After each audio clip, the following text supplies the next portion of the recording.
The Dazzling Show. Let's go. Please welcome a biochemist, a farmer, a teacher, and the former Deputy Governor of Abia State, my friend Acho Nwakanma. Acho Nwakanma, welcome to the show. You're welcome too. Wow, you look nice. Thank I like you. that shirt, it looks nice. Thank you very much. And the shoes and the wristwatch. I'm everything. taking everything with me. All to the glory of God. No, shoes, I love your shoes, Thank quite you. nice. Thank you. Okay, you have an interesting profile. You know, you were once a teacher, you were a biochemist, Yeah. former deputy governor, and of course a farmer. Definitely. So how did you end up with all this at the same time? I believe that's the way God has really planned it, because whatever vocation I found myself, I saw it as a duty. I saw it as a service, and I put in my best to ensure that I am able to satisfy whatever purpose for which I am there. Yeah. So being a teacher in the past, did it give you a lot of grassroots feeling about the people? You know, having one-on-one dealings with people and everyday human beings. Yeah, being a student myself before being a teacher, I kind of appreciated the opportunity of teaching some other people. Exactly. It was really exciting and a good experience, to manage younger ones and be able to help in tailoring their future. Okay. So it was an exciting experience. Okay, and I find it very interesting that you are a biochemist. Yes. So when you were studying biochemistry, did you ever imagine you would ever be a deputy governor of Abia State? Definitely no. Wow. Definitely no. I'm somebody that likes nature, and I try to know actually what nature is all about. And I thought biochemistry could have given me some good insight, especially as has to do with trying to get to know the principle of life, how you blend to make either male, female, or whatever, the composition, everything, why you have the differences in character and all that. So playing with all this DNA thing and all that was a thing of joy. So it gave me an insight on quite a lot of things, and it helped me to really understand people's differentials, when they exhibit them. Yeah, I find it interesting. That's an interesting bio, because a lot of people have the impression that a lot of people who are in politics are not well educated, but you are. And I give it up to you. I think what happened is that because of my flair to really help the people around me, I thought, when things are well done, that a lot of people will have to benefit from it. And I thought one area that one could use to really get things properly done is when you're able to be in a position of authority where you can really exhibit, what qualities or whatever thing you want to do, where you can have an opportunity to sell it to the people. So I felt politics is one of the areas. Yeah, and talking about giving back, you have a Acho Nwakanma Foundation. Yeah. What inspired you to open up the foundation? Yeah, the same thing of trying to, the motto of the foundation actually is blessed to be a blessing.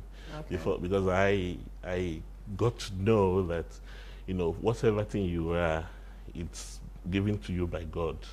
And God gives you that opportunity to have it for you to bless other people. So, and I grew up with that, knowledge, and that is what propelled me. When God started blessing me, I felt it was an opportunity for me to bless the less privileged around me, because I kind of believe that God has raised me to be a blessing to them, and that is just what has been propelling my life and up to date. Okay, so tell me a little bit more about the foundation. Is it for children? Is it for youths? Is it for women? No, it's generally for indigent. You know, we But have indigens, programs. I'm not from Abia State. Indigent. Okay. Indigent people of low, this thing. Okay, I thought indigent. you said indigent. I didn't say indigent. Because I'm from Anambra, and I would like to benefit from it's for it. indigents. Like we have programs for the widows. Yeah. We have programs for the youth. We have programs for even, because we help people to, you know, chart their vocation, you know, kind of skill. You know, we try to catch people young and then help them to really develop their talents and all that. So we have no age limitation. You know, whichever area we think we can be of help to our society, we will develop a program in that aspect. And then we have really done great.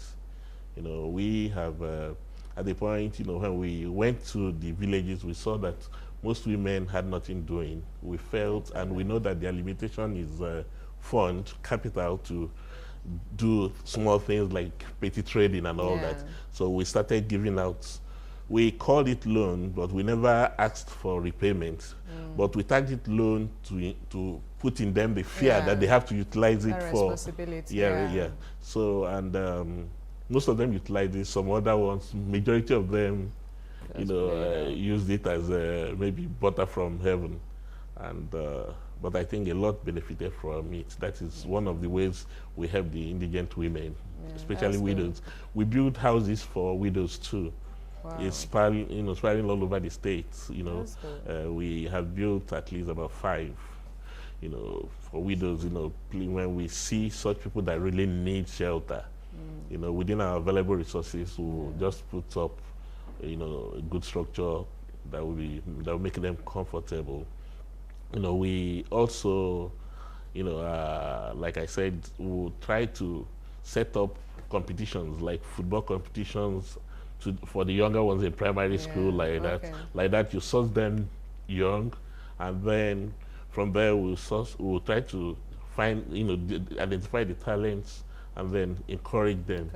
You know, that we have done, and today we know that we have quite a number of them that came up that way, and they're all over the world. You know, so some of them are in various parts of the world, you know, going on with that vocation. So, and we also, when bicycle, you know, like motorcycle was in vogue, you know, people use it for transport, you know, in the States, you know, so we gave out a good number to people. Some people will give buses, depending on their available resources, like I said. You know, we've given out several come for the buses.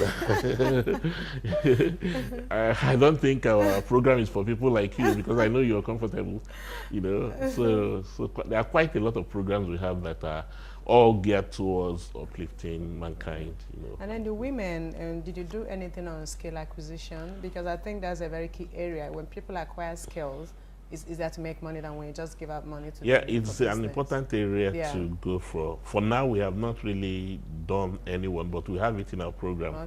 All we did for the women is just to give them fund and try to give them an idea of, you know, how to actually utilize them.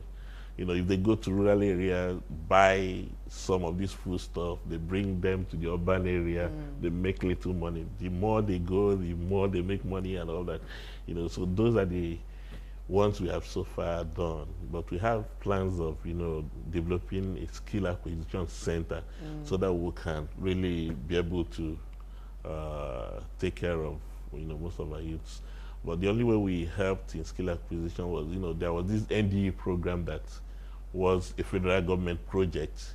You know, when they pass out, you know, they're supposed to pay a certain amount and then take the equipment and develop and start paying back to the federal government. So there was a time we had to, you know, pay for several number of them, about 45 of them in 1 year. The other year we paid for about 30, and then got the equipments for them and asked them to now begin to use them and pay back the balance. You know, so that is some of the areas we have really helped in that aspect. The Ada Slim Show. Let's go.